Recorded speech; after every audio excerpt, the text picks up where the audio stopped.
All right, it looks like we're live. The topic of this video will be finding due south of the equator.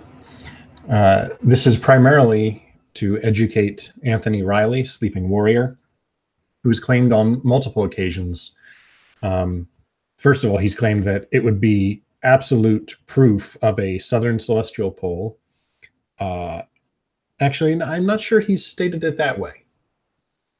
But he has stated it would be pretty damning evidence against a flat Earth and for a globe Earth if it were to be shown that two observers south of the equator, for example, one in South America and one in South Africa, or one in South Africa and one in Australia, if two observers in these places simultaneously could look due south and see the same stars.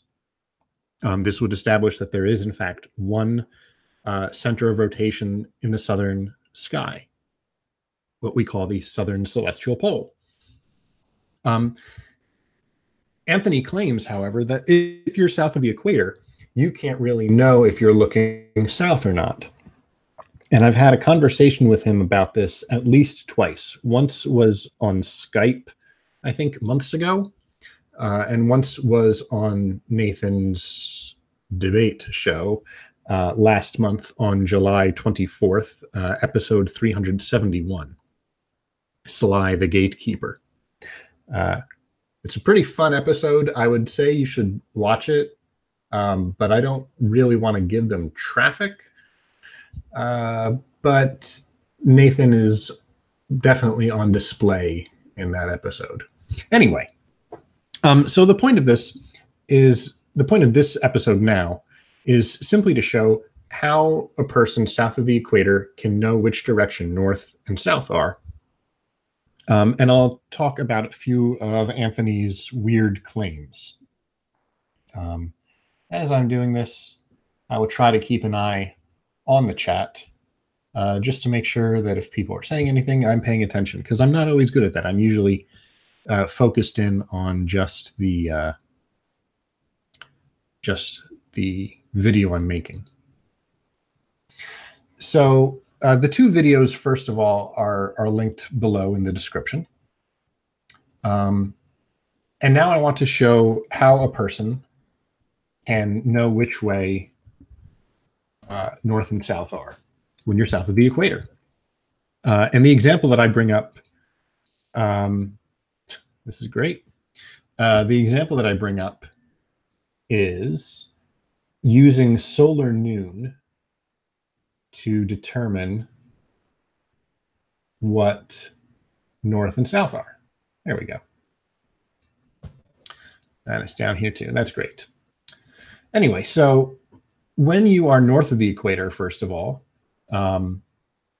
lunar noon, which is when the moon is at its apex, or culmination, I suppose you could call it, lunar culmination and solar culmination.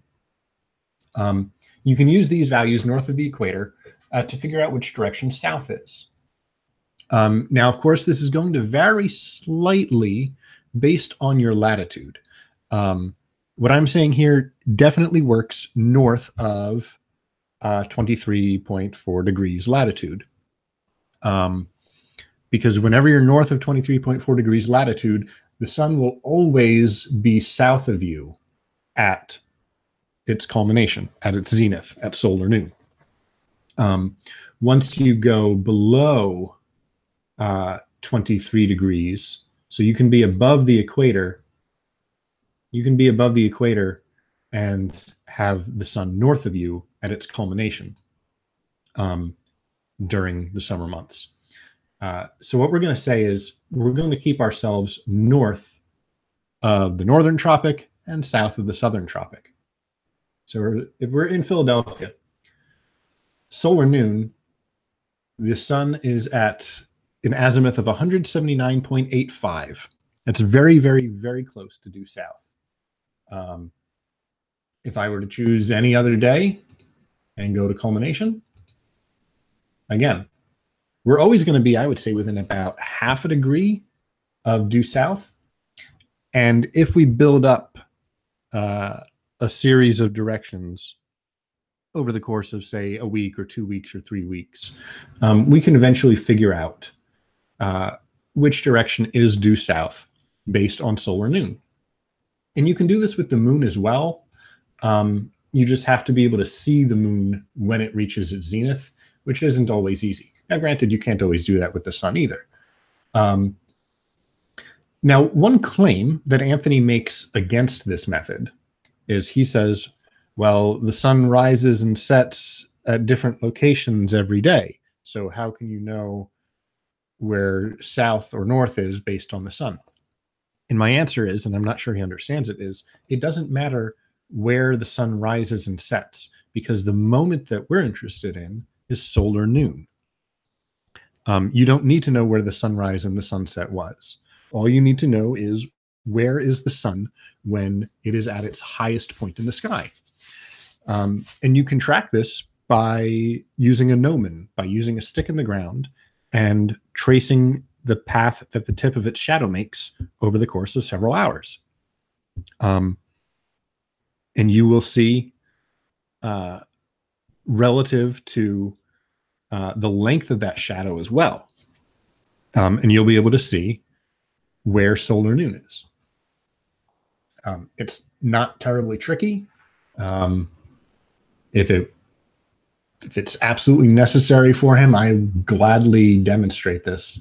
But I think Nathan also admitted on one of his shows that he's done these time lapses of the sun, and he has shown that, yes, at solar noon, north of the northern tropic, the sun is due south. Okay. Now, as it turns out, we can do the same thing south of the equator. Now, maybe the reason that Nathan and Anthony are not keen on admitting this is because they've never been south of the equator. I don't know for sure. But sure enough, if you go south of the tropics, at solar culmination, it's going to be, again, like within a half a degree, maybe even a quarter of a degree. I don't know for sure. But it's going to be awfully, awfully close. Okay, so not a quarter of a degree, but almost certainly a half a degree. It's going to be within a half a degree or so of due north when you're south of the southern tropic. What this means is you can use solar noon to establish the direction of your celestial pole. So if you're in the northern hemisphere, you can use solar noon to determine where north is. And if you're in the southern hemisphere, you can use solar noon to determine where south is. And once you've done this, all you need to do is, in the evening, look in that direction that you established was south. Now, if there's anybody watching from Argentina or South Africa or Australia or Namibia, Botswana, Zimbabwe, Madagascar, Mozambique, Zambia, Angola, Uruguay, Chile, Paraguay, Bolivia, Brazil, etc.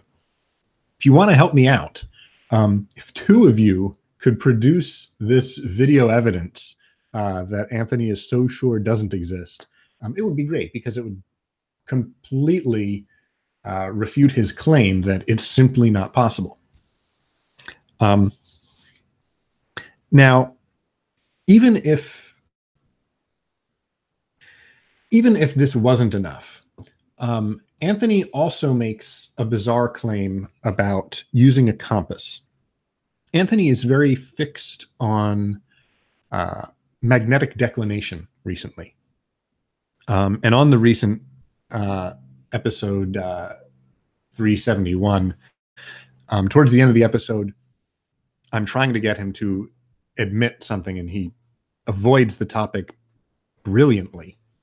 But his point is, there's a thing called magnetic declination, and this is the deviation of a magnetic compass, the deviation of your compass from actual north or south, because the magnetic field of the Earth is erratic in such a way that sometimes pointing at the magnetic South Pole or North Pole points somewhat wildly away from the geographical North and South Poles. And he brings up this magnetic declination value. And I'm so torn on whether or not I should give this away, but the very fact that there are known magnetic declination values for places around the world means that if you are in a place using a compass to find due south or due north, if you know where you are on the earth and you have a chart or a device that tells you what the magnetic declination at your location is, that value tells you how many degrees to correct your compass by. So the point is, the fact that we know about magnetic declination means that we have a means of correcting the angle provided by our compass. So by him bringing up magnetic declination as this problem for using a compass, it's not a problem. Magnetic declination is in itself its own solution because we know the magnetic declination values around the world. But again, you don't need to use a compass. You can simply use the sun. The sun at solar noon is going to point either north or south. It depends where you are on the earth, and it depends where you are in the year. But so long as you stay north of the northern tropic and south of the southern tropic, the sun will always be south of you in the northern hemisphere. And the sun will always be north of you in the southern hemisphere at its culmination, at its zenith, at solar noon. And using that little piece of information, you can turn yourself around 180 degrees, point yourself at your celestial pole. And yes, a person in Argentina, South Africa, and Australia, looking simultaneously due south, using this simple, foolproof method, they will see the same stars at the same time. There is a southern celestial pole. The Earth is a sphere. Anthony and Nathan are buffoons. And that's really all there is.